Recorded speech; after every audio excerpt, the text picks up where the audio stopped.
नमस्ते दोस्तों। सीधा मुद्दे पर आते हैं। आज एक बहुत ही शानदार, रोमांचक और बिल्कुल किसी ब्लॉकबस्टर फिल्म जैसी कहानी का विश्लेषण होने वाला है। हमारी इस स्रोत सामग्री का नाम है the tale of custard the dragon. अगर किसी को बहादुरी, थोड़ा सस्पेंस और एक जबरदस्त क्लाइमैक्स वाली कहानी पसंद है तो ये विश्लेषण बिल्कुल सटीक है। आइए इस कहानी में गोता लगाते हैं और इसके हर एक सीन को बिल्कुल किसी एक्शन मूवी की तरह महसूस करते हैं। अब देखिए, ये कोई आम या बोरिंग सी कविता नहीं है। ये असल में एक बैलेड है। बैलेड मतलब एक ऐसी कविता जिसे पूरी तरह से एक कहानी के रूप में लिखा गया हो। तो इसमें हमें एक प्रॉपर शुरुआत, कुछ दिलचस्प किरदार, एक खतरनाक विलन और एक धमाकेदार एंडिंग देखने को मिलेगी। इसे सुनते हुए ऐसा लगेगा जैसे आंखों के सामने कोई बहुत ही जबरदस्त एडवेंचर फिल्म चल रही हो। तो चलिए अपनी इस फिल्म का पहला सीन सेट करते हैं। कहानी की शुरुआत होती है एकदम शांति और सुकून वाले माहौल से। बेलिंडा नाम की एक छोटी सी बच्ची है जो एक बहुत ही प्यारे से छोटे सफेद घर में रहती है। उसके पास एक छोटी सी लाल रंग की गाड़ी भी है। सब कुछ एकदम परफेक्ट और सुरक्षित लग रहा है ना? बिल्कुल किसी फेरी टेल जैसा। लेकिन हम सब जानते हैं कि अच्छी कहानियों में ऐसी शांति ज्यादा देर तक टिकती नहीं है। अब मिलते हैं इस कहानी के स्टार कास्ट से। बेलिंडा के पास कुछ बहुत ही अनोखे पालतू जानवर हैं। एक इंक नाम का काला बिल्ली का बच्चा है, ब्लिंक नाम का एक स्लेटी रंग का चूहा है और मस्टर्ड नाम का एक पीले रंग का कुत्ता है। लेकिन रुकिए एक सेकंड, इस ग्रुप में एक और मेंबर है, कस्टर्ड। और ये कोई नॉर्मल पेट नहीं है, बल्कि एक असली पालतू ड्रैगन है। जी हाँ, एक जिंदा जागता ड्रैगन। अजीब किरदारों की टोली है। अब जरा इमेजिन कीजिए, जब हम ड्रैगन शब्द सुनते हैं तो दिमाग में क्या आता है? एक खौफनाक राक्षस, है ना? कस्टर्ड का रूप भी बिल्कुल वैसा ही है। बड़े बड़े नुकीले दांत, पीठ पर खतरनाक कांटे और नीचे की तरफ सख्त धारियां। उसका मुंह किसी भट्टी की तरह है जिससे आग निकलती है। नाक से चिमनी की तरह धुआं निकलता है और उसके पैरों के नाखून किसी तेज खंजर जैसे हैं। मतलब दिखने में तो कस्टर्ड एक ऐसा दुष्वप्न है जिसे देखकर अच्छी अच्छों के पसीने छूट जाएं। लेकिन असली ट्विस्ट तो इसके विरोधाभास में है। एक तरफ वो जानवर हैं जो लंबी लंबी डींगे हाँकते हैं।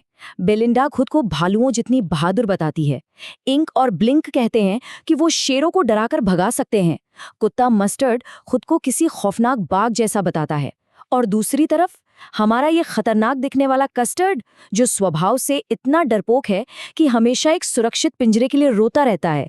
दिखने में सबसे खौफनाक, लेकिन अंदर से सबसे बड़ा डरपोक। क्या गजब की विडंबना है। और सच कहूं तो इसी डरपोक स्वभाव की वजह से बाकी सब उसका जमकर मजाक उड़ाते हैं। उसे चिढ़ाने के लिए खास नाम रखा गया है, पर्सिवल। बेलिंडा उसे बेरहमी से गुदगुदी करती है और बाकी सब उसे पर्सिवल बुलाकर हंसते हैं। असल में पर्सिवल एक ऐसे शूरवीर का नाम था जो डर के मारे युद्ध के मैदान से भाग गया था।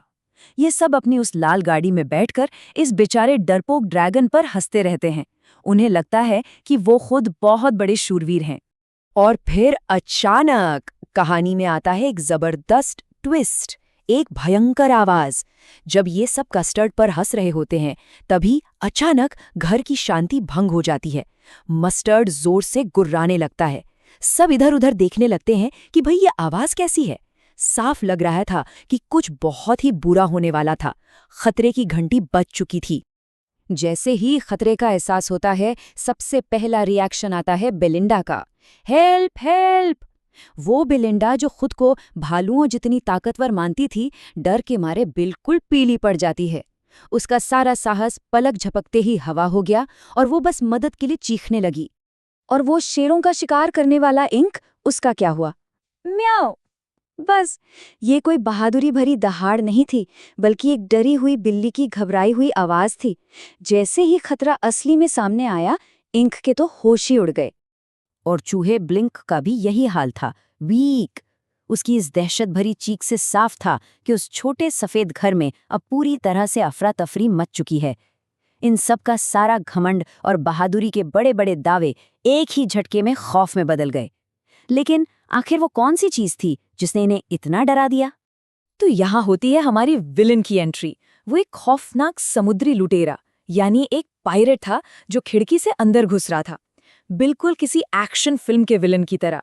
उसके दोनों हाथों में पिस्तौलें हैं, दांतों के बीच एक चमकता हुआ चाकू दबा है, उसकी दाढ़ी एकदम काली है और उसका एक पैर लकड़ी का है। ये तो एकदम साफ था कि ये पायरेट कोई मेहमान बनकर तो नहीं आया था, साक्षात मौत दरवाजे पर खड़ी थी। अब जब मौत सामने थी तो शुरू होता है इन बहादुर दोस्तों का द ग्रेट एस्केप। कहानी की सबसे बड़ी कॉमेडी यही है। वो बाघ जैसा मस्टर्ड एक खौफनाक चीख मारते हुए दुम दबाकर भाग जाता है। इंक दबे पांव घर के निचले हिस्से में सरक लेता है और वो रणनीतिकार ब्लिंक, वो चुपचाप अपने चूहे के बिल में घुस जाता है। मतलब सबने मिलकर बेलिंडा को उस खूंखार पायरेट के सामने अकेला छोड़ दिया। और फिर जब सब जान बचाकर भाग गए तब होती है असली हीरो की एंट्री। 1 सेकंड में वो डरपोक ड्रैगन एक इंजन की तरह फुफकारते हुए छलांग लगाता है। अगले ही पल वो अपनी भारी भरकम पूंछ को किसी तहखाने की लोहे की जंजीरों की तरह जमीन पर पटकता है और फिर एक रॉबिन पक्षी की तरह सीधे उस पायरेट पर झपट पड़ता है। ये सीन सच में किसी ब्लॉकबस्टर एक्शन मूवी के क्लाइमैक्स जैसा है। कस्टर्ड का ये रौद्र रूप देखकर पायरेट भी सन्न रह जाता है। वो ड्रैगन को फटी फटी आंखों से बस घूरता रह जाता है। अपनी घबराहट कम करने के लिए वो जेब से शराब की बोतल निकालकर एक घूंट पीता है। फिर वो कस्टर्ड पर 2 गोलियां चलाता है, लेकिन दोनों मिस। और फिर कस्टर्ड उसे एक ही झटके में पूरी तरह से निगल जाता है, एक एक टुकड़ा। खलनायक का काम पल भर में तमाम। और इसी के साथ मिली जीत और एक बहुत बड़ी राहत। बेलिंडा दौड़कर कस्टर्ड को गले लगा लेती है। मस्टर्ड, जो अभी दुम दबा पर भागा था, अब वापस आकर उसे चाटने लगता है। इंक और ब्लिंक खुशी के मारे ड्रैगन के चारों ओर गोल गोल नाचने लगते हैं। किसी को भी उस लुटेरे के मरने का कोई अफसोस नहीं है। जश्न का माहौल है और कस्टर्ड अचानक से उनका मसीहा बन गया है। लेकिन देखिए, फितरत इतनी जल्दी कहाँ बदलती है। अपनी जान बचने के तुरंत बाद उनका झूठा ईगो फिर से जाग जाता है। मस्टर्ड कहता है कि अगर वो घबराया ना होता तो 2 गुना बहादुर होता। इंक और ब्लिंक कहते हैं कि वो तो कस्टर्ड से 3 गुना ज्यादा बहादुर साबित होते। मतलब अपनी कायरता छुपाने के लिए कैसे कैसे बहाने बना रहे हैं। और कस्टर्ड, जिसने अभी सबकी जान बचाई है, वो बड़ी ही विनम्रता से मान लेता है कि हाँ भाई, सब उससे ज्यादा बहादुर हैं। और ये चीज हमें कहानी के सबसे चौंकाने वाले मोड़ पर ले आती है। इतनी बड़ी घटना हो गई, मौत को छूकर वापस आ गए, लेकिन फिर भी सब कुछ वापस उसी छोटे सफेद घर में, उसी पुरानी स्थिति में लौट आता है। बिल्कुल द सेम ओल्ड स्टोरी। क्या असल में कुछ भी बदला? बिल्कुल नहीं। बेलिंडा और उसके सारे पेट्स आज भी शेरों, बाघों और भालुओं के सामने अपनी बहादुरी की झूठी डींगे हाँक रहे हैं। उनका भ्रम बिल्कुल नहीं टूटा। और हमारा असली हीरो कस्टर्ड, वो आज भी उसी तरह अपने लिए एक अच्छे और सुरक्षित पिंजरे की मांग कर रहा है। वास्तविकता को जैसे पूरी तरह से नजरअंदाज ही कर दिया गया है। तो कस्टर्ड की ये शानदार कहानी एक बहुत ही गहरे सवाल के साथ खत्म होती है।